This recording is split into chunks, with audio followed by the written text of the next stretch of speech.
Bom dia a todos. Esse bom dia está muito fraco. A gente precisa de força para termos a capacidade de lutar pelos nossos direitos, e essa ministração vai ser justamente a partir da trajetória histórica para que vocês possam ter as dimensões das verdadeiras lutas e de avanços, entraves e desafios pela unidade da classe trabalhadora. Bom dia, galera! Bom dia. Até que enfim, né?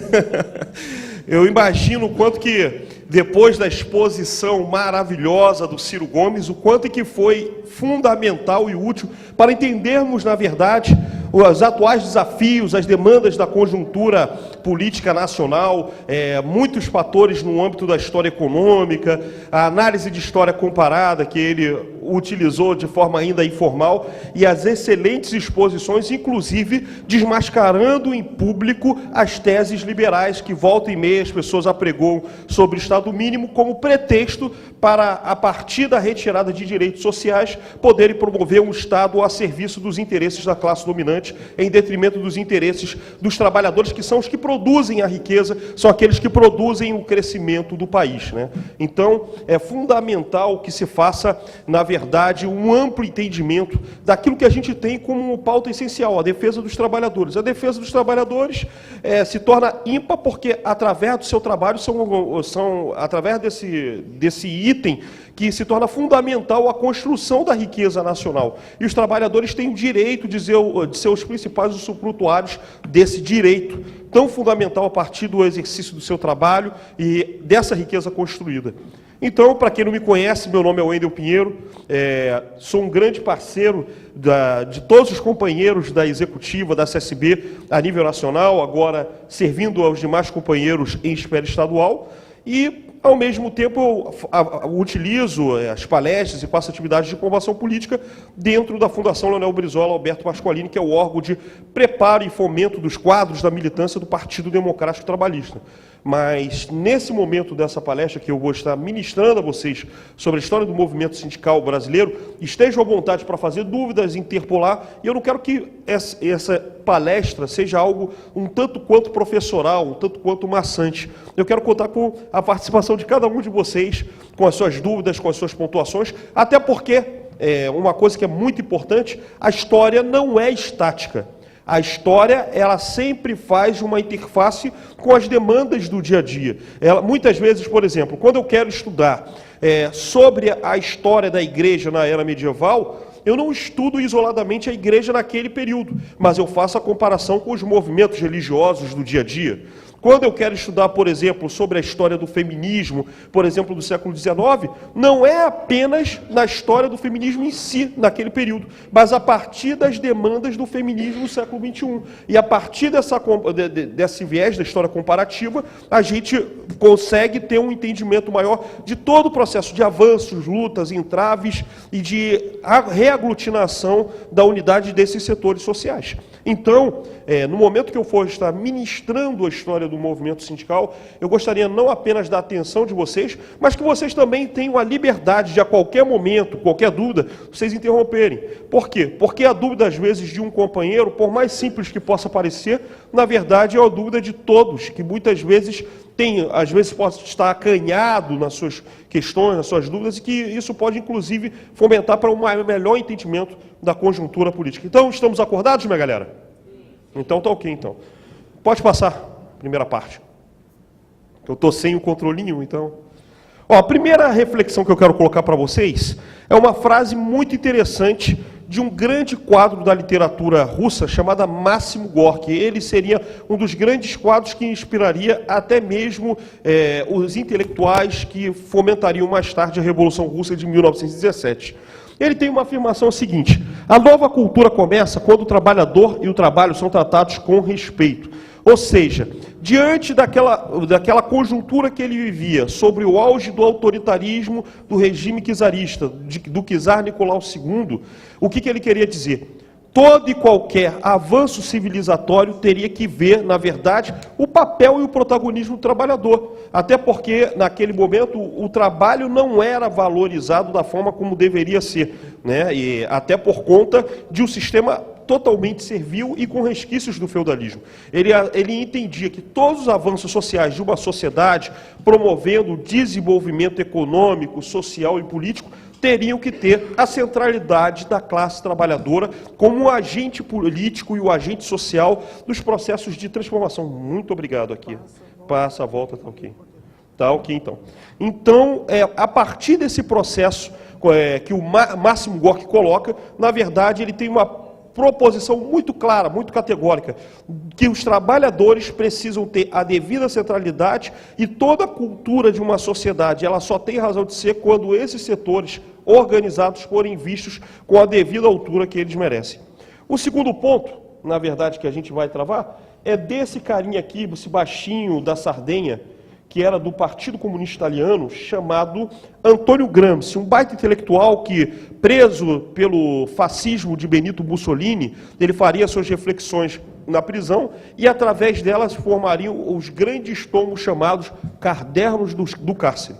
Através da obra dele, ele, dentro das reflexões, ele falaria o seguinte: todos os homens do mundo, na medida em que se unem entre si, em sociedade, trabalham, lutam e melhoram a si mesmo. Ou seja, no momento que o trabalhador ele exerce a sua capacidade laboral e ele reconhece a sua situação, volta e meia a exploração do patronato, ele se unindo com cada um dos trabalhadores e começando a construir a sua consciência, ele não só vai ter a consciência da sua própria realidade, como vai melhorar a sua visão de sociedade e até mesmo a construção de uma sociedade alternativa a partir da construção dessa consciência coletiva, onde o trabalhador se vê como um sujeito social e político. Até aqui, alguma dúvida? Está muito claro? Então, eu vou passando aqui. Ah, não, aqui é o embaixo, pronto. Bom, os objetivos do curso são esses, na verdade, de formas muito sintéticas. Quem pôde presenciar no ano passado em São Paulo, né, e aí quem esteve em São Paulo pôde presenciar de forma muito clara, o curso que a gente faz de formação política para o movimento sindical, na verdade, ele é extenso. Na verdade, se dá de 2 dias. O ideal seria de 3, 4 dias, mas com um conhecimento aprofundado. Como é uma rápida atividade de palestra, eu tive de sintetizar ao máximo e colocar a partir do período da Primeira República em diante. Então, pelo menos, eu quero colocar 3 objetivos mínimos pelas quais vocês, pelo menos a partir dessa palestra, se vocês tiverem a mínima compreensão, eu acho que eu me dou por satisfeito. Primeiro ponto, promover o maior preparo político e ideológico de cada liderança sindical para os embates existentes com outras forças do movimento sindical ou como se posicionar diante da conjuntura política existente. Ainda mais, diante desse atual momento político e econômico que passa o país, com uma reforma trabalhista bastante ofensiva a favor do patronato e que volta os direitos sociais ao que era na Primeira República ou do final do Segundo Reinado, acima de tudo, o conhecimento da história do movimento sindical é fundamental, é uma arma para que vocês, a partir desse conhecimento, possam, com a perspectiva histórica, ver o que está em ameaça e, além de valorizar os seus direitos, poder efetivar uma agenda própria de classe. Isso se torna fundamental. E lembrando que, uma vez que a terceirização já passou com o PL 4302 de 98, até então arquivado, já sancionado, acima de tudo, é necessário que esse conhecimento se torne principal e fundamental na vida de cada um de vocês. Esse é o primeiro ponto. Segundo ponto, fazer com que o cursando tenha um mínimo conhecimento, a partir de sua realidade de vivência, com o processo histórico brasileiro e como ele interfere na vida diária dos trabalhadores. Ou seja, sem esse conhecimento, não tem como eu me posicionar. Por mais que eu fale, olha, eu sou contra a ação do governo Temer, porque ele está agindo contra os meus interesses, contra os interesses da classe trabalhadora. Aí eu pergunto, mas por que você é contra a ação do governo Temer? Aí você vai ficar com cara de paisagem. Aí você não vai ter, na verdade, a mínima condição capaz de poder explicar, a partir das experiências dos trabalhadores, o porquê que você é contra as medidas do governo Temer. Então se torna fundamental a necessidade da formação política por esse sentido. E por último, destacar pontos essenciais no campo da história social e da história política, levando em destaque o papel do movimento sindical brasileiro e dos setores mais avançados da sociedade brasileira, sabendo que todas as experiências políticas têm as suas idas e vindas, eles, na verdade, tem momentos de organização e proatividade do movimento sindical, vai ter momentos que o movimento sindical vai recuar diante da ofensiva de um Estado a serviço da classe dominante. Então é fundamental que a gente tenha, na verdade, esse conhecimento e como é que o movimento sindical, paulatinamente, ele vai tentar, a partir da organização dos trabalhadores e face à conjuntura política, social e econômica, se organizar para poder efetivar as suas agendas e unificar as lutas da classe trabalhadora. Então, como temos um tempo muito exíguo e muito curto, e até o Neto chegou a falar ontem, falando da importância dessa atividade, desse curso, eu vou tentar sintetizar para que vocês tenham uma linha geral a partir de alguns momentos. Primeiro momento, a Primeira República de 1889, com o golpe da República e passando pelo pacto da política café com leite, com a política dos governadores, com a linha principalmente dada pelas oligarquias com um viés de uma república elitista e que praticamente não havia o espaço para a classe trabalhadora. E geralmente o movimento sindical era profundamente criminalizado, né? E raros eram os direitos sociais existentes naqueles momentos, somente para aquelas categorias que melhor se organizavam, melhor se articulavam. Então vamos ter esse período de construção do movimento sindical brasileiro, por sinal bastante atrasado em comparação ao que era vivenciado na Europa, já que na Europa você já tinha o avanço de duas revoluções industriais. Uma já a partir do final, de meados para o final do século XVIII, e a outra no decorrer da segunda metade do século XIX. Então, se torna fundamental e imprescindível ter esse entendimento do funcionamento, surgimento tardio desse movimento sindical brasileiro. É muito importante. Depois a gente vai passar pela Era Vargas, a partir da Revolução de 1930. É fundamental vocês entenderem isso, porque é a partir da Era Vargas onde você vai ter o Estado brasileiro colocando as políticas sociais, as políticas voltadas à classe trabalhadora, como políticas de Estado, como políticas prioritárias, onde a classe trabalhadora é, sobretudo, reconhecida como o agente principal de diálogo com o Estado brasileiro. A classe trabalhadora é reconhecida como portadora de direitos e, a partir da perspectiva do Vargas, a partir dos elementos do positivismo social, das suas leituras em relação ao socialismo utópico de Comte Saint-Simon, e assim sucessivamente, que Vargas vai começar paulatinamente a partir de toda a luta do movimento operário na Primeira República, fomentar as condições mínimas para que os trabalhadores, já sendo portadores desses direitos, possam usufruir todos os direitos sociais reivindicados historicamente. Então teremos essa trajetória da Era Vargas de 1930 até a sua queda em 1945, face ao auge do movimento queremista e automaticamente a tentativa dos setores conservadores, sobre o pretexto de redemocratização, em derrubar um governo voltado aos trabalhadores como o de Getúlio Vargas. Depois, vamos ter a dita experiência democrática, que vai desde 1945 e segue até 1964, com o governo constitucional de João Goulart. Como é que o movimento sindical se porta? Como é que ele se organiza? Vai ser um dos momentos de maior representatividade, de maior atuação e de maior proatividade da classe trabalhadora brasileira, inclusive se organizando em uma grande central sindical como o Comando Geral dos Trabalhadores, já em 1962, como o ápice dessa organização. E por conta desse grau de proatividade, de uma classe trabalhadora organizada, colocando a sua agenda de fundo nacional, reformista, voltado aos direitos da classe trabalhadora, é que, na verdade, teremos a efetivação promovida pelos setores conservadores, pelas elites ligadas de forma subsidiária ao capital internacional. Esses setores se articularam e fomentaram o golpe civil-militar de 1964. Depois vamos ter o regime autoritário civil-militar, desde o golpe promovido em 1º de abril de 64, e vamos ter uma ofensiva contra o movimento sindical a partir de medidas que desmobilizam e reprimem as principais lideranças. Então, além de medidas como o arroxo salarial, com o PAEG, promovido por Roberto Campos no governo de Castelo Branco, vamos ter uma série de ações repressivas do Estado organizado a partir da doutrina de segurança nacional, visando reprimir o movimento sindical, porque eles achavam que tais movimentos eram ditos subversivos.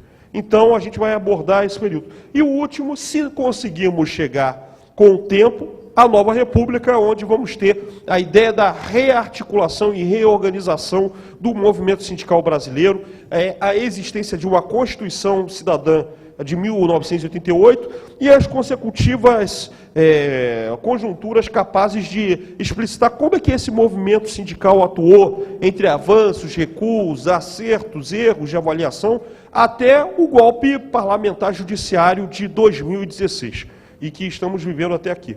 Então, de qualquer forma, vamos aproveitar, fazer uma análise desse período de forma rápida. Se eu conseguir, de forma objetiva, chegar até esse período da nova república, eu já vou me dar como satisfeito.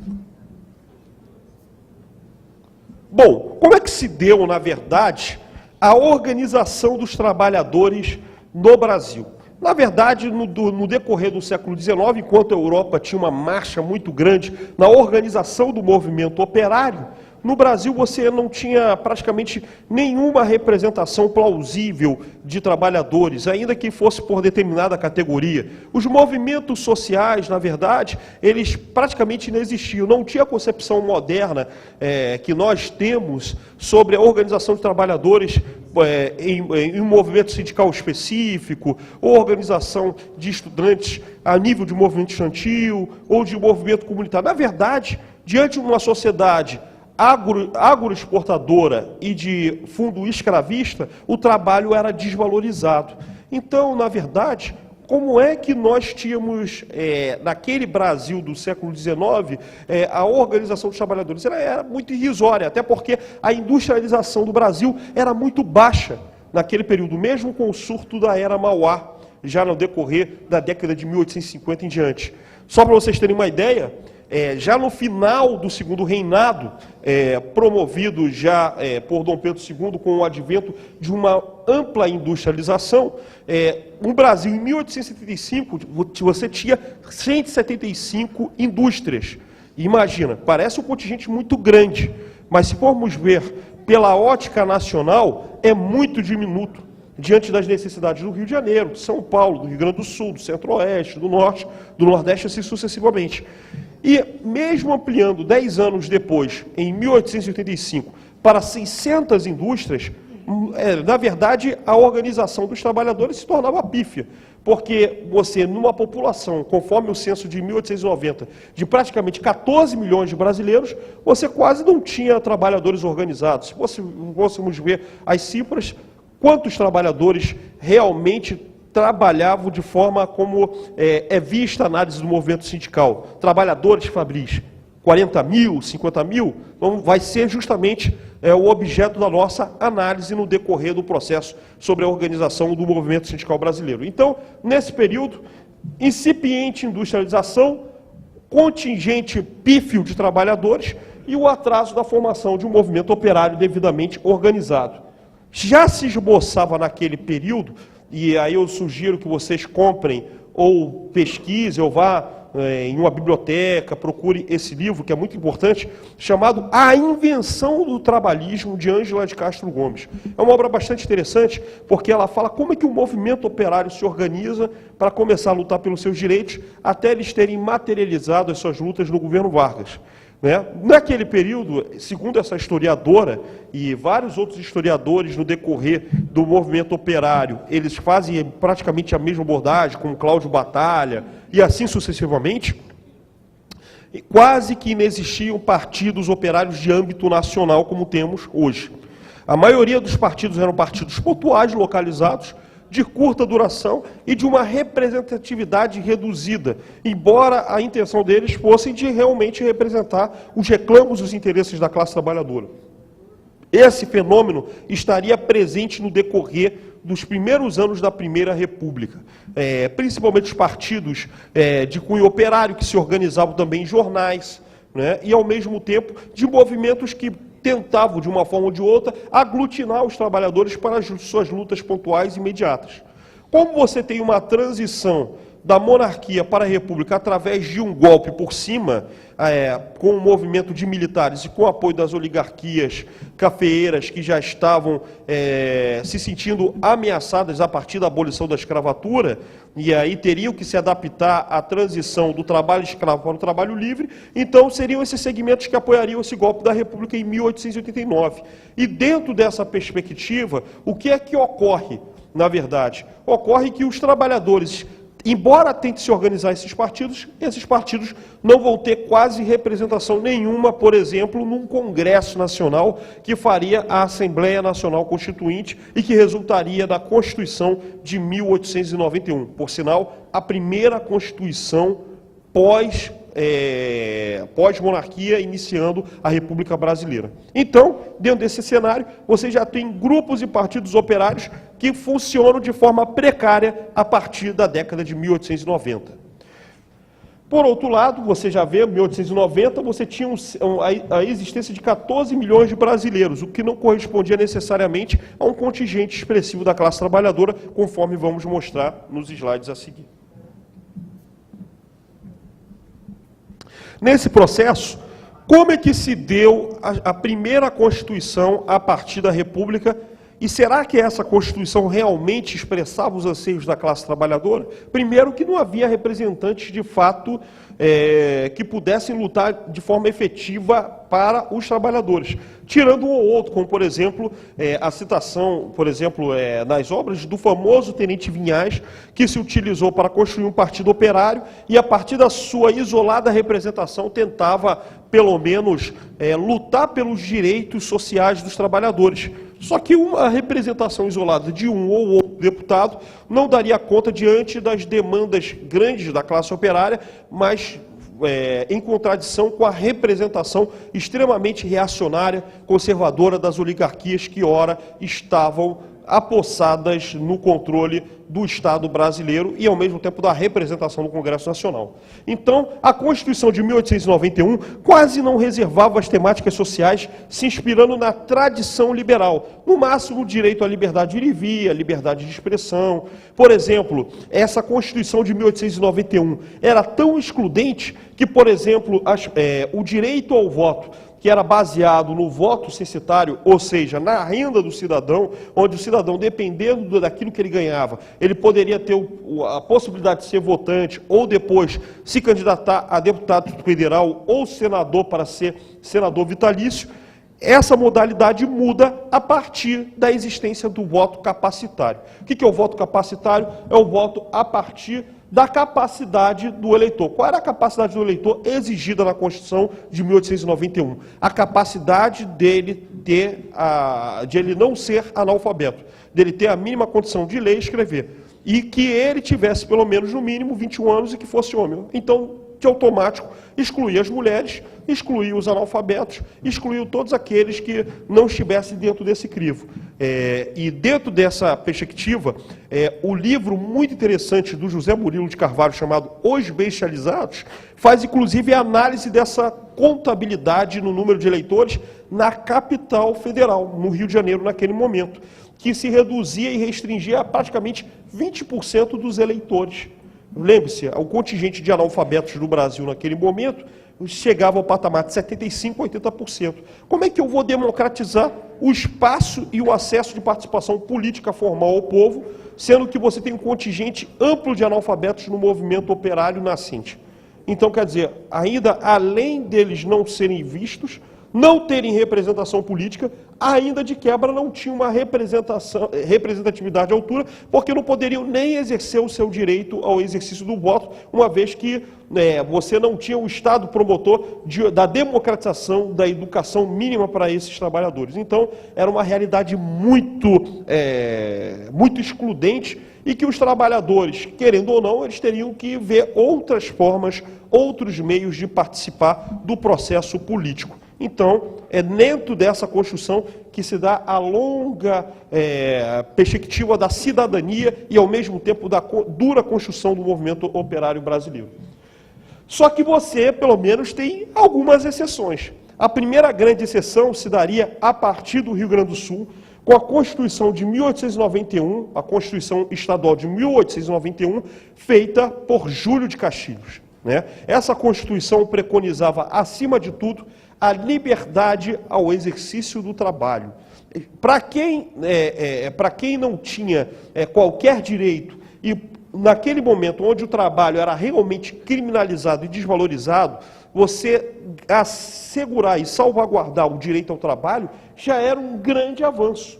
Ao mesmo tempo, você já começa a ter, dentro do governo de Júlio de Castilhos, uma série de avanços e medidas voltadas à classe trabalhadora. A existência de um salário, de um teto mínimo para a classe trabalhadora. Ao mesmo tempo, as negociações para legislar, pelo menos uma carga mínima de um horário de trabalho, já se tornava algo bastante avançado para aquilo que inexistia na Constituição de 1891. Então, você vai ter, a partir do positivismo social de Júlio de Castilhos, lá no Rio Grande do Sul, na década de 1890, as primeiras medidas de ampla valorização do movimento operário brasileiro. E como é que se dava a perspectiva do pensamento do positivismo social que Júlio de Castilhos defendia, e da qual ele teria, dentre os seus discípulos, um carinha, um baixinho lá de São Borja, não chegava nem a 1,55 m, chamado Getúlio Vargas. O positivismo social defendia o seguinte: eles defendiam que deveria existir um Estado forte, centralizado, a partir dos valores da ciência e do progresso, onde os governantes, com essa perspectiva de governar a partir desses valores científicos, visando a melhoria das condições sociais e o progresso e o avanço civilizatório da sociedade, a partir dessas virtudes republicanas, eles deveriam dignificar os trabalhadores a partir dos direitos sociais. Não existia a ideia dos direitos políticos estendidos, porque os positivistas, diferente dos liberais, que defendiam uma democracia representativa, onde, por exemplo, o amigo aqui, ou a amiga defendendo essa visão, por exemplo, utilizaria-se do direito ao voto para delegar a missão para um representado. Na verdade, os positivistas não defendiam isso. Eles defendiam um Estado forte a partir da monocracia, onde o governante, a partir da visão da ciência e com a visão virtuosa do processo de uma sociedade cada vez mais avançada, ele deveria se utilizar desses conhecimentos para beneficiar o conjunto da sociedade, de forma para trazer bem-estar e justiça social ao conjunto dos seus concidadãos. Então, era essa perspectiva que o Júlio de Castilhos, dentro de um governo forte no Rio Grande do Sul, defendia da defesa de uma justiça social ao conjunto da classe trabalhadora naquele momento. Tem alguma dúvida? Posso prosseguir? Então tá bom. Então, como vocês estão vendo aqui na primeira imagem, os oligarcas defendendo uma Constituição excludente como a de 1891, onde você não tem em nenhum momento os direitos sociais para os trabalhadores. E na segunda imagem, o nosso querido pai de todos, o Júlio de Castilhos, onde seria o primeiro quadro político brasileiro a fomentar, dentro da Constituição de 1891, no Rio Grande do Sul, os primeiros direitos sociais aos trabalhadores brasileiros. E como é que era o cenário de representação da classe trabalhadora? Aí vocês vão ficar estupefatos com o nosso nível de organização do movimento sindical brasileiro. Na França, em meados da década de 1850, já após o advento da Comuna de Paris, com a criação do Manifesto Comunista de Karl Marx e Friedrich Engels, e assim sucessivamente, havia 4,5 milhões de trabalhadores, representados ou não. Aí é uma outra discussão que a gente poderia travar, mas não é o objeto de análise nesse momento. A gente está fazendo, na verdade, o rápido exercício de história comparada para vocês entenderem o quanto que a organização sindical brasileira foi muito tardia a partir do número pífio de trabalhadores no Brasil. Na França, você teve esse contingente já em meados da década de 1850. Já um pouco mais de uma década depois, na Inglaterra, onde você teve o berço da Revolução Industrial, já em 1867 haviam 800 mil trabalhadores sindicalizados. Nesse período, já havia sido 3 anos depois da criação da primeira internacional, ou da Associação Internacional de Trabalhadores, onde os trabalhadores de toda a Europa se organizavam para debater e dirimir, pelo menos, uma agenda unitária na construção e defesa dos seus direitos sociais. E no Brasil, se na França você tinha 4,5 milhões de trabalhadores organizados ou não, na Inglaterra, 800 mil trabalhadores sindicalizados. No Brasil, o que era na realidade? 55 mil operários em 1890. Lembrem-se, eu falei que o censo de 1890, o Brasil tinha um contingente de 14 milhões de pessoas. Repetindo, 14 milhões de brasileiros indicavam o censo de 1890. E, no entanto, você só tinha 55 mil trabalhadores no Brasil, em 1890.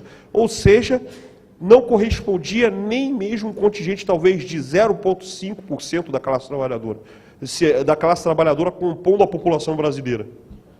E isso, 30 anos depois, mesmo avançando praticamente 5 vezes mais em comparação a 1890, teríamos apenas 275 mil trabalhadores em 1920, mesmo com o surto de industrialização durante a Primeira Guerra Mundial, com a substituição de importações, e ainda assim o Brasil já estava no contingente de 30 milhões de habitantes, ou seja, uma representatividade muito nula em relação à organização dos trabalhadores, onde, na verdade, o movimento sindical teria uma árdua tarefa de organização mínima. Pode falar. Exatamente. Você matou a pau. Quanto maior o grau de industrialização, maior o grau de contingente de trabalhadores e, automaticamente, a possibilidade, concreta ou não, de sindicalização ou de organização sindical dos mesmos. Tanto que essa tua observação é tão interessante que, diante da industrialização tardia no Brasil, se formos atentar realmente para uma organização sindical efetiva e de mobilização da classe trabalhadora, isso vai dar, na verdade, nos anos 50 e 60.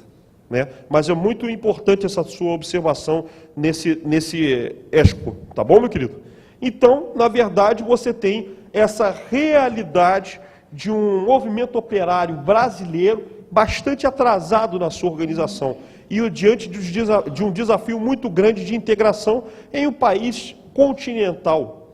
Uma vez que a França é um país, com todo o respeito, mesmo com o contingente expressivo populacional, um país bastante diminuto, talvez o tamanho do estado de São Paulo, um pouco mais, e mais a Inglaterra também nas mesmas medidas, o que é muito fácil, relativamente fácil a integração dos trabalhadores. Você tem o Brasil com um contingente e o tamanho, naquela época, que era próximo dos 8 milhões de quilômetros quadrados, como é que eu vou integrar essa classe trabalhadora? Como é que eu vou unir o trabalhador do Rio de Janeiro com o trabalhador do Centro-Oeste, com o trabalhador de São Paulo, com o trabalhador do Nordeste? Aí se torna um tanto quanto complicado. Como é que eu vou começar a aglutinar a classe trabalhadora? Então você vai ter movimentos isolados nos grandes centros urbanos com a realização das greves gerais, mas isso é mais para a década de 1910, o esboço 1900 e assim diante. E aqui, pelo menos em esfera mundial, você tem duas perspectivas. A primeira aqui, você tem a criação da primeira internacional em 1864, ou a Associação Internacional dos Trabalhadores, criada por Marx e Engels, e que teria também a participação das correntes de cunho anarquista, liderados por Mikhail Bakunin. E, na verdade, seria a primeira experiência de unificação da classe trabalhadora, pelo menos em esfera internacional, da construção de uma agenda alternativa. Naquele momento era uma experiência entre os movimentos sindicais organizados na Europa.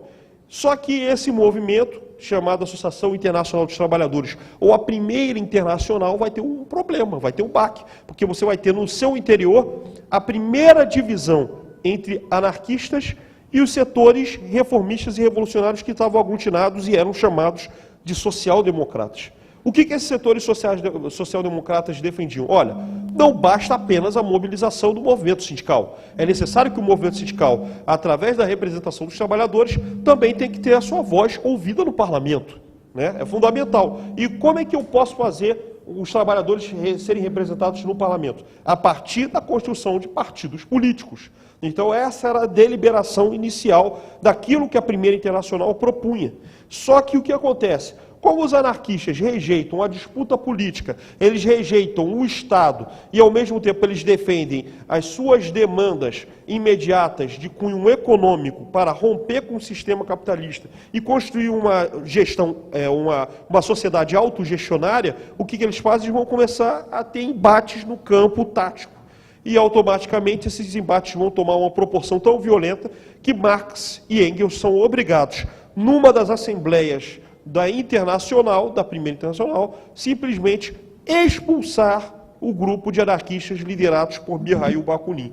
E aí, pouco tempo depois, em 1872, você já tem a implosão da Primeira Internacional. Essa é a primeira tentativa de organização internacional dos trabalhadores.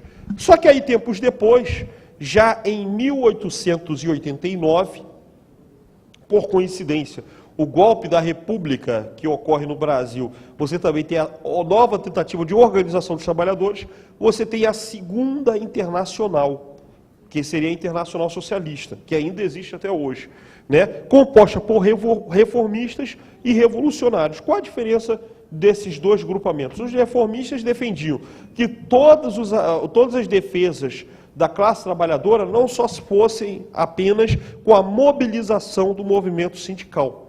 Elas deveriam também ter, a partir de uma série de reformas, com a atuação dos trabalhadores dentro do parlamento.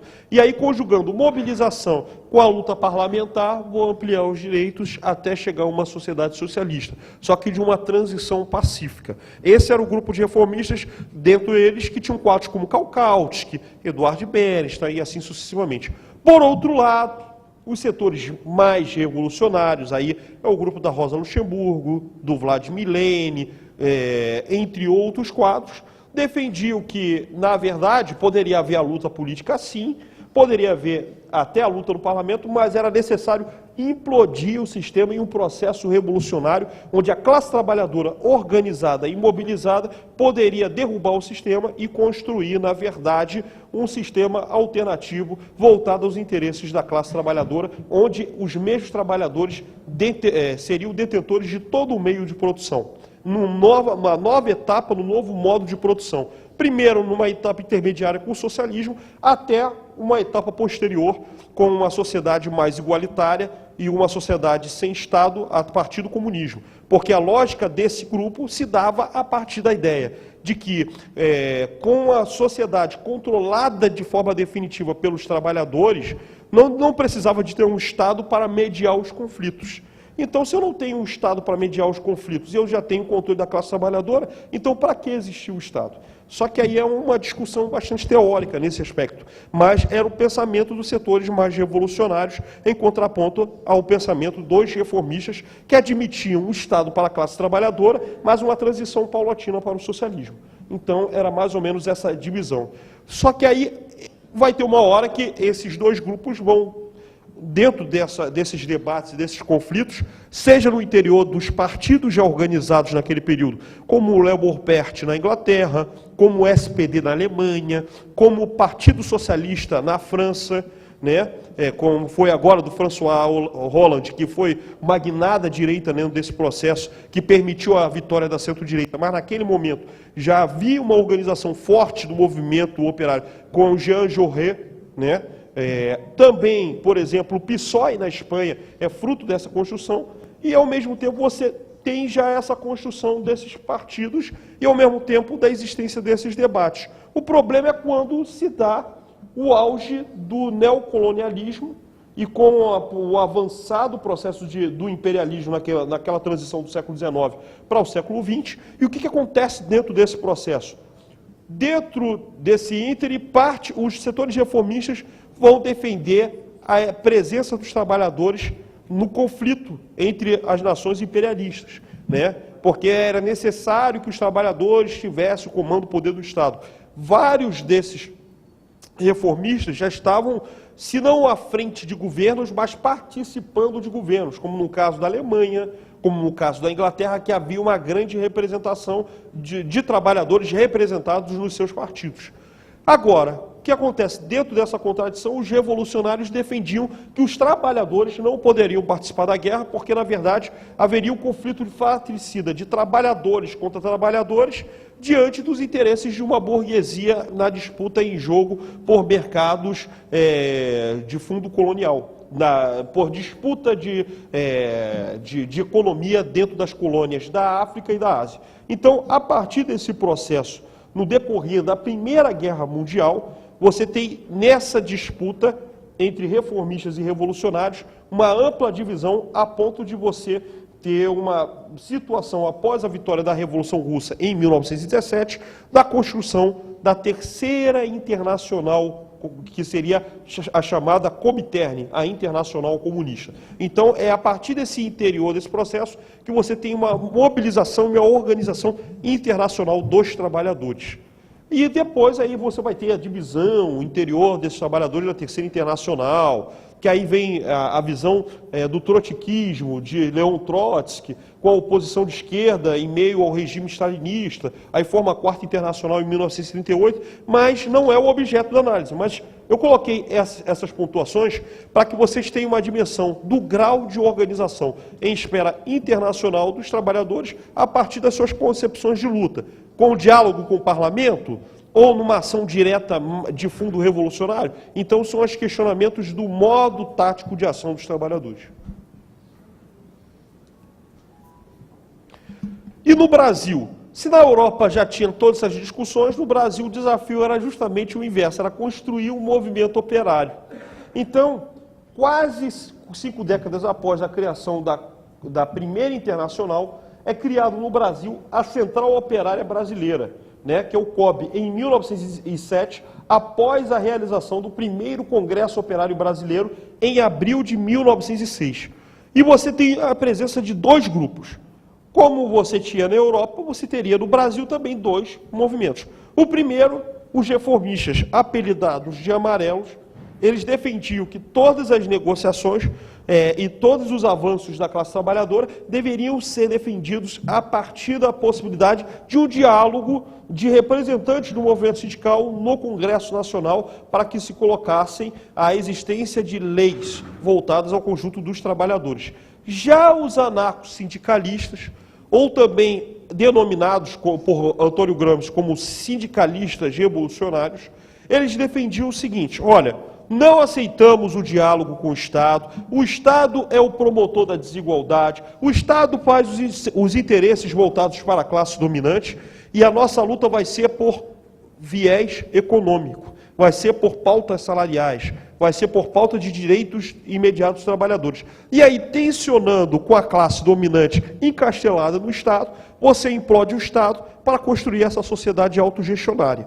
Na prática, é um discurso bonito, um discurso envolvente, um discurso sedutor, inclusive para envolver o conjunto da classe operária, só que peca por um motivo: pela ineficácia da construção e da efetividade dessa luta. Porque no momento que eu nego a existência do Estado, eu nego qualquer possibilidade de liderança no interior do movimento sindical para controlar esse Estado minimamente voltado aos interesses dos trabalhadores, e eu nego a luta política, por mais que eu conquiste, por exemplo, os amplos apoios e setores sociais voltados aos trabalhadores, vai chegar um tempo que esse movimento acéfalo e por conta da ausência de lideranças que possam tomar o controle, vai dar o tempo para que o Estado, utilizando-se do poder arbitrário, do poder da violência, do poder repressor, possa voltar a tomar o comando do processo.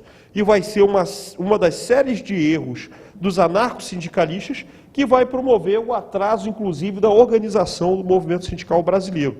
Embora ninguém possa negar a contribuição que os mesmos deram no âmbito das lutas e da construção da agenda da classe operária. Sim. Sim. O termo anarco-sindicalistas faz referência à questão dos anarquistas mesmo. Isso, é uma corrente expressiva do movimento anarquista.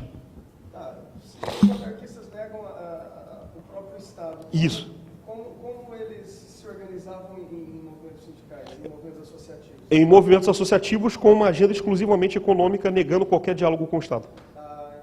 E o Estado, por sua vez, reprimia e criminalizava o movimento social como todo por causa daquele grupamento. E era o grupo mais hegemônico daquele período.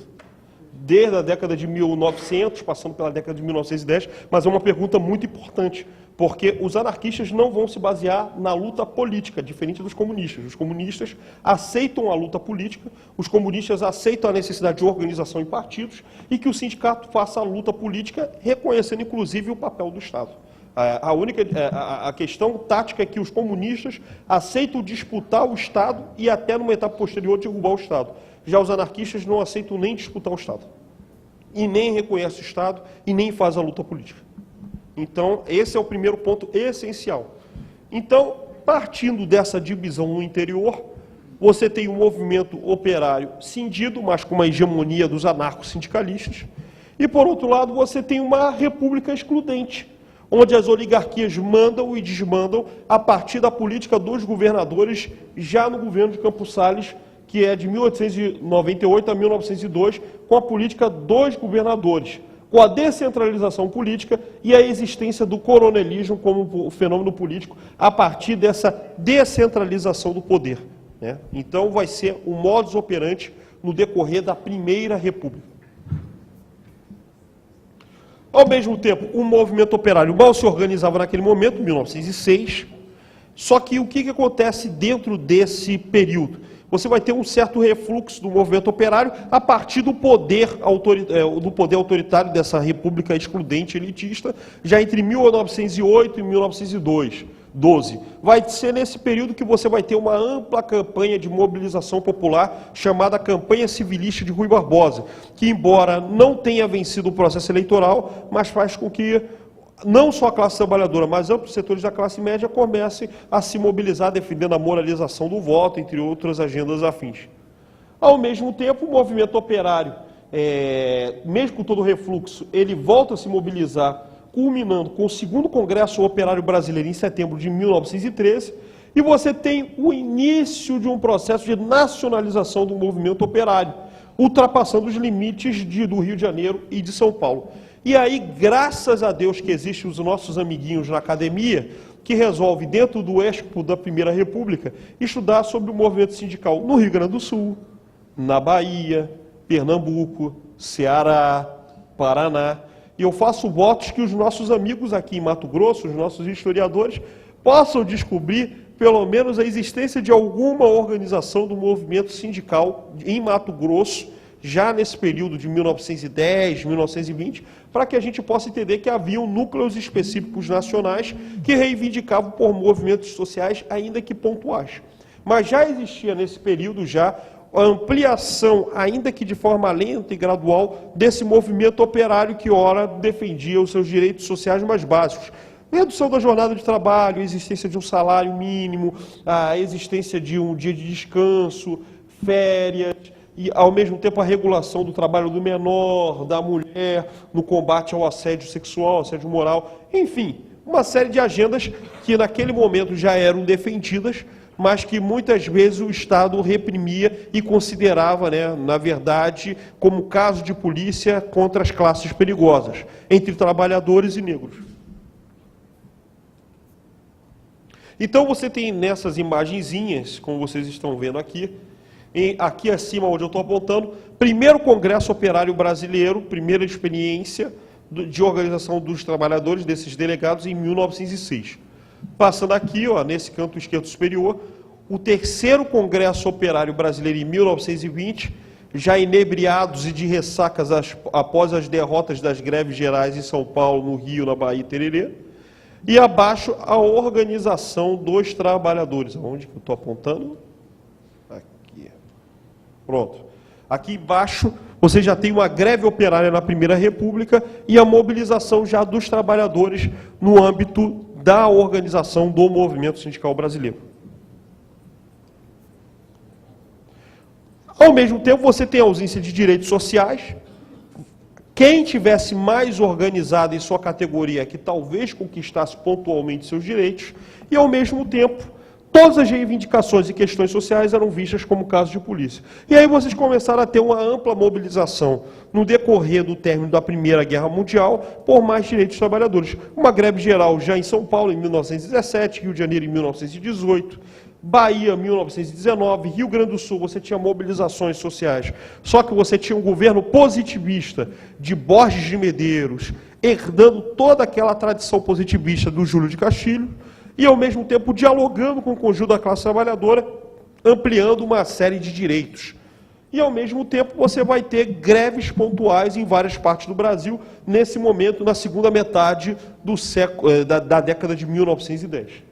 Só que esses movimentos, embora bastante mobilizados pelos anarcossindicalistas, não teriam resultado efetivo, porque, no momento que esses movimentos avançavam, ao mesmo tempo, como eles negavam a possibilidade da existência de qualquer liderança, porque achavam que as lideranças, por si só, no controle do poder político, eram fontes do poder autoritário, do poder centralizador de um Estado, voltado muitas vezes aos interesses da classe dominante, o que acontecia? Mesmo que a classe trabalhadora estivesse amplamente mobilizada, o Estado ganhava tempo, e era o tempo que eles tinham para reprimir o conjunto dos trabalhadores. E aí você começa a ver, paulatinamente, o fracasso das tentativas de mobilização do movimento sindical a partir da visão anarco-sindicalista. Isso já nesse período.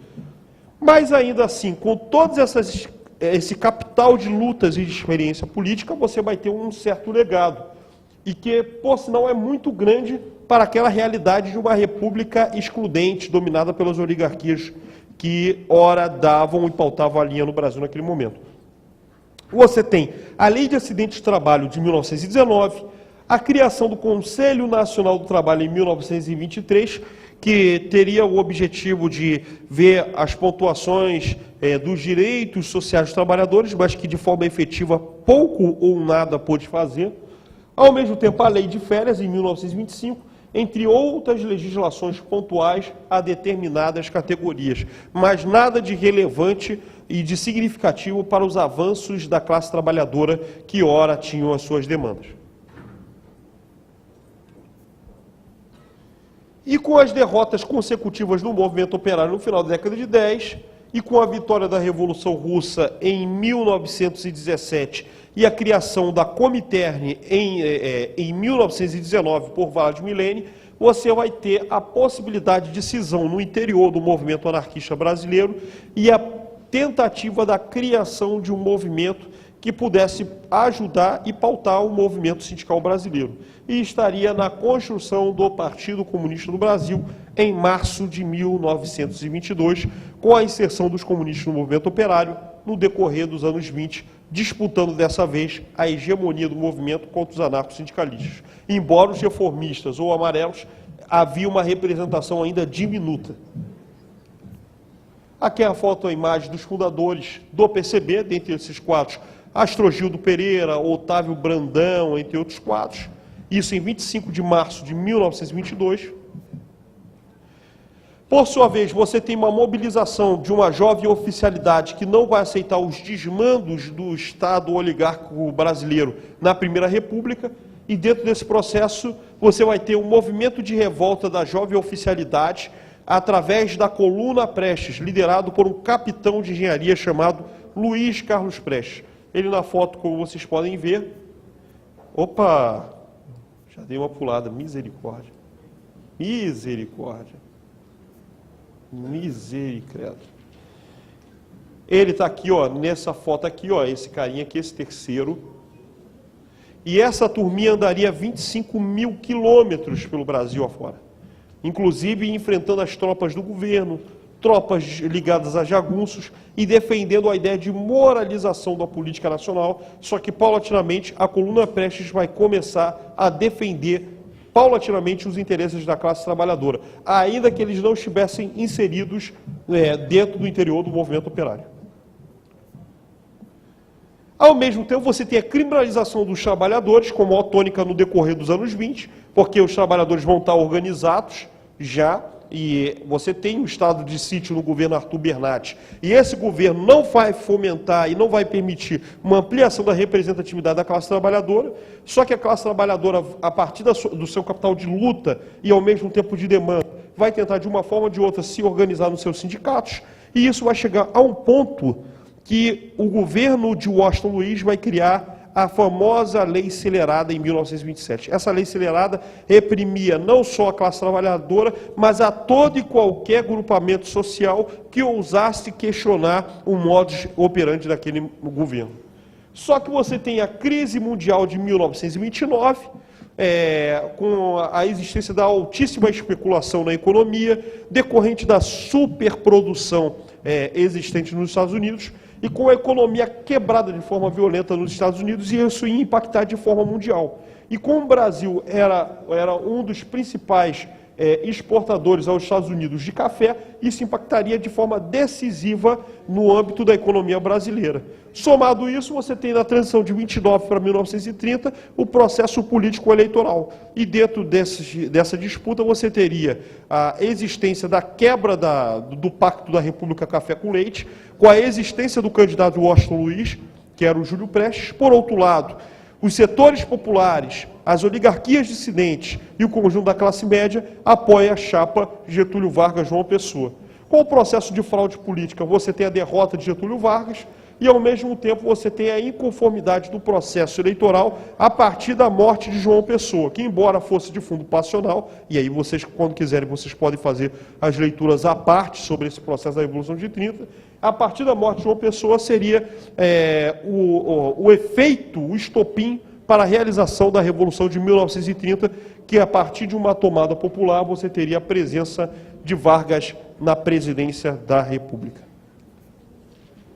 Imagens aqui da tomada popular, com a presença de Vargas na presidência da República, como vocês vão ver aqui, nessas imagens de mobilização toda popular, com apoio e derrubada da Primeira República e a presença do governo provisório, com Vargas no comando dessa presidência, aqui, como vocês podem ver. Até aqui alguma dúvida sobre a Primeira República? Eu posso passar? Se vocês tiverem dúvida, podem interromper, que aqui, como a gente diria no sotaque carioca, não tem caô. Vamos lá. Quais são as primeiras medidas da era Vargas importantes para a defesa dos interesses da classe trabalhadora? Pela primeira vez, os trabalhadores, na história do Brasil, vão ser vistos de forma especial como atores sociais, atores políticos e com a devida centralidade. O trabalho é visto como política de Estado.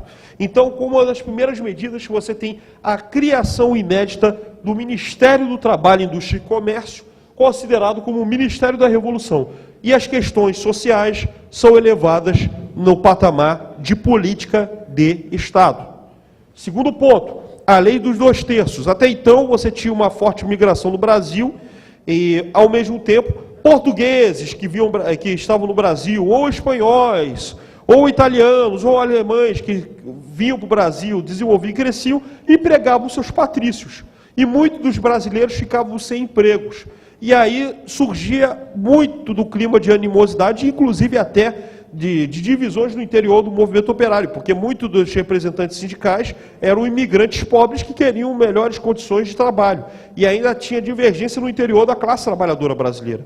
Vargas acaba com essa sacanagem, com a criação da lei de 2/3, onde 2/3 de todos os estabelecimentos deveriam ser compostos por brasileiros. Seria a primeira medida democratizante no mundo do trabalho, de forma efetiva, promovida pelo poder público.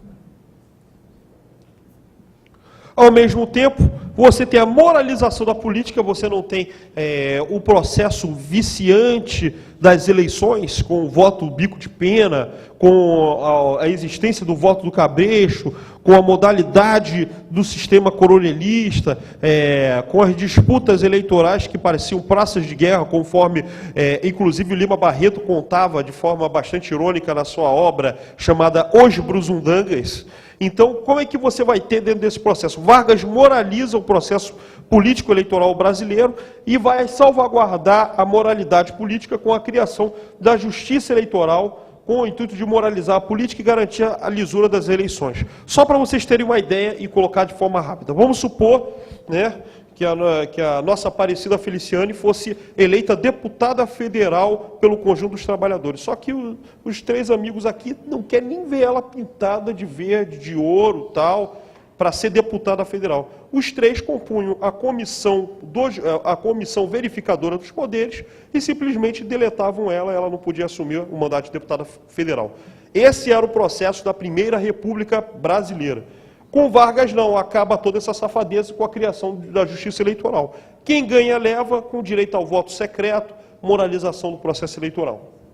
Ao mesmo tempo, no Código Eleitoral, já no seu início, você tem o direito do voto e da elegibilidade para as mulheres. Vargas, a partir da luta das mulheres, da luta histórica do movimento feminista, da atuação de feministas como, por exemplo, a Berta Lutz, entre tantas demandas e lutas das mulheres e de protagonismo social que elas lutavam e adquiriam através, por exemplo, da Semana da Arte Moderna de 1922, ou da atuação das mulheres no movimento operário, Vargas reconhece a luta das mulheres e institucionaliza, dentro do Código Eleitoral, o exercício do voto às mulheres. Não apenas do direito ao voto, mas também do direito de capacidade eleitoral passiva, ou seja, do direito delas também serem votadas e disputarem cargos eletivos. Então, você já vê, para aquele momento, onde as mulheres eram excluídas, onde os trabalhadores eram excluídos, onde os negros eram excluídos, você tem uma política clara de democratização dos espaços políticos e sociais para esses contingentes. Aqui o nosso baixinho Getúlio Vargas, o pai de todos, criando em 26 de novembro de 1930 o Ministério do Trabalho, Indústria e Comércio, como vocês estão vendo aqui. Só para vocês verem, o governo Vargas, a partir das demandas do movimento operário durante mais de 40 anos, começa a efetivar as lutas e as demandas sociais dos trabalhadores. Vargas institucionaliza a partir da criação de decretos. Por exemplo, você tem a regulamentação da jornada de trabalho, o pagamento de férias aos trabalhadores, a regulamentação do trabalho das mulheres e dos menores. Você tem o fomento dos fundos de pensão e de aposentadoria, universalizando ao conjunto dos trabalhadores, porque naquele momento, na Primeira República, a contribuição para a aposentadoria dos trabalhadores era feita de forma voluntária. Por exemplo, se eu me juntasse com aquele companheiro aqui, com essa companheira, com o amigo e com mais aquela companheira, a partir da contribuição voluntária que nós teríamos para o conjunto da aposentadoria de forma privada, elas podendo, dependendo do grau de regularidade, poderia ser efetivada. Só que não havia regularidade diante de uma altíssima rotatividade do mundo do trabalho, com constante desemprego e, ao mesmo tempo, com a precarização do trabalho. Com Vargas, não. Vargas coloca com a responsabilidade do poder público o processo de aposentadoria dos fundos de pensão para universalizar os trabalhadores. Seria o Estado que teria a responsabilidade, a partir da contribuição dos trabalhadores, de poder gerir a aposentadoria daqueles que, a partir do seu trabalho, contribuíram para a sua pátria. E hoje, por incrível que pareça, a gente vê uma reforma previdenciária que ataca de forma direta, de forma por vezes covarde e sorrateira, os direitos históricos dos trabalhadores. Com essa reforma um tanto quanto deletéria, um tanto quanto esdrúxula. Desculpa a expressão, mas é a leitura que a gente tem com essa PEC 287 de 2016, face aos avanços do governo Vargas. E a quem beneficia essa reforma previdenciária? Aos fundos privados de pensão, gente. Porque no momento que o Estado, através dessa reforma da Previdência, precariza os direitos sociais, no momento que o Estado precariza o direito do trabalhador ter o acesso à Previdência a partir do papel do Estado, qual é o... Opa, tudo bom, meu querido? Bom dia. Bom dia é nóis. Então, no momento... Opa, diga. Quanto tempo? 10h30 agora, aí ele vai até as 11. Ótimo. A sua palestra, e vamos deixar 15 minutos para perguntas, né? Pode ser, ao critério. Né? A gente vamos fazer o seguinte, eu deixo a partir de agora, vou colocar mais 15 minutos, você já avisa, e a partir desse processo a gente esteja estendido para as perguntas, pode ser? Tá ok, combinado. Tá ok? Então, o que acontece? A partir desse processo, fazendo um exercício de história comparada, Se você começa a precarizar os direitos dos trabalhadores a partir da previdência social colocada historicamente, como estamos abordando, com esse projeto da reforma previdenciária do governo Temer, o que é que acontece dentro desse processo? Você força os trabalhadores a encontrar outras alternativas. Quais as alternativas? A previdência privada servindo aos grandes grupos econômicos. Então, você já vê que, na verdade, há um embate ideológico. A burguesia, sob o pretexto de modernizar as relações de trabalho, ou a questão da previdência social, dizendo que é deficitária, mas que não é em nada deficitária, porque, na verdade, infelizmente, o Estado brasileiro, seja de direita ou de esquerda, utiliza-se da DRU para poder desviar, para atender o capital brasileiro, infelizmente precariza o conjunto de direitos dos trabalhadores, né? Mexer na caixa preta, por exemplo, com a auditoria da dívida externa, ninguém quer mexer. Defender o direito dos trabalhadores, aí é que é o desafio do movimento sindical brasileiro. Ao mesmo tempo, você tem a criação da carteira de trabalho em 1932, com um baita quadro no Ministério do Trabalho, como Salgado Filho, porque você, através da carteira do trabalho, você não vai ter mais o balão que o patronato dava nos acordos que tinha com o trabalhador. Você vai ter a carteira de trabalho, que vai ter justamente o período, ao mesmo tempo do trabalhador no serviço, o ganho desse trabalhador. Então, não tem mais como o patrão dar balão nesses trabalhadores, e ao mesmo tempo você vai ter o controle do Estado, a partir do Ministério do Trabalho, nas relações de trabalho, mediando a favor dos setores mais fracos, que no caso são a classe trabalhadora. E tem mais. Você tem a ideia da unicidade sindical com Vargas, em contraponto à pluralidade sindical existente desde 1903, com o Decreto-Lei 979. Ao mesmo tempo, Vargas reconhecia o surgimento dos sindicatos, desde que esses fossem reconhecidos pelo Estado, sendo fiscalizados pelo Ministério do Trabalho. Na verdade, os setores da historiografia trotskistas falam: olha, Vargas tutelava o movimento sindical. Só que é uma forma de desonestidade intelectual, porque até então, na Primeira República, ninguém reconhecia os sindicatos. O Estado não reconhecia os sindicatos e, pior, criminalizava esses sindicatos. Aqui não, o Estado reconhece o papel do movimento sindical e, ao mesmo tempo, fala: olha, vocês sindicatos querem ser reconhecidos? Beleza, desde que o Estado possa estar atuando de forma firme para que vocês possam ter a devida representatividade reconhecida. Ao mesmo tempo, você vai ter a regulamentação posterior da existência de um sindicato único para determinada categoria econômica ou profissional, com o Decreto-Lei 14.0239, em junho de 1939, que se transformaria no artigo 516 da CLT. Aí você tem aqui as imagens de representação inicial do movimento sindical no governo Vargas. Ao mesmo tempo, os anarquistas, porque eles não reconheciam o Estado, eles não vão querer participar dos sindicatos reconhecidos no Estado, só que esses sindicatos reconhecidos pelo Estado usufruem dos direitos sociais. Usufruindo desses direitos sociais, o que é que ocorre? Automaticamente os trabalhadores não vão reconhecer mais os anarquistas como seus representantes e vão começar a legitimar esse Estado nacional voltado para a classe trabalhadora, feita por Getúlio Vargas.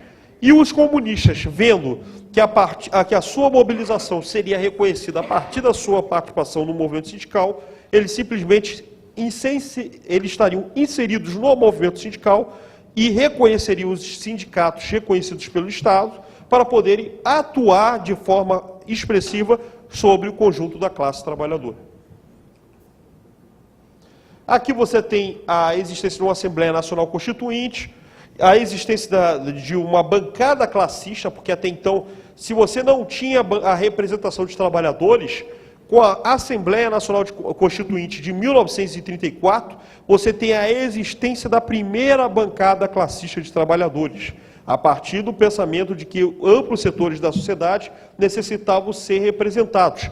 Isso no pensamento do positivismo social de Vargas. E aí você tem uma bancada classista de 40 deputados dos 214 deputados federais, o que era bastante se comparado ao período da Primeira República, onde você praticamente não tinha nenhuma representação no movimento sindical. E a partir da representação desses trabalhadores é que você vai ter o avanço na existência da Constituição dos direitos sociais de forma inédita na história do Brasil. Ao mesmo tempo, você vai ver, no meio dessa turma de deputados, uma mulher aqui, ó, aqui, ó, a primeira mulher representante na história do Brasil no Congresso Nacional, a Carlota Pereira de Queiroz, de São Paulo. Avanço na Constituição de 1934, no governo Vargas. A extensão dos votos às mulheres, já confirmada desde o Código Eleitoral de 32, a organização da Justiça Eleitoral, o Estado, diferente da Primeira República, vai passar a ter responsabilidade em assuntos de política econômica e social. O Estado protege os direitos dos trabalhadores e a educação se torna consagrada como direito social. Lembrando que, na história do Brasil, até então não existia a ideia do Ministério da Educação e da Saúde. Foi através do governo Vargas, com o pioneirismo e com a sua agenda de ver a educação como um elemento de política pública e política de Estado, que se torna efetivado. E há a criação na prática do Ministério da Educação e da Saúde, já no governo Vargas, em 1931. Você tem a instalação da Justiça do Trabalho, fora do âmbito do Poder Judiciário, e a criação de juízes classistas, porque se até então não existia na Primeira República o conjunto da representação ligada à classe trabalhadora, e volta e meia o movimento sindical era criminalizado e visto pela Primeira República como caso de polícia, aqui não, você vai ter um órgão direcionado para as relações do mundo do trabalho, voltado em especial aos direitos da classe trabalhadora.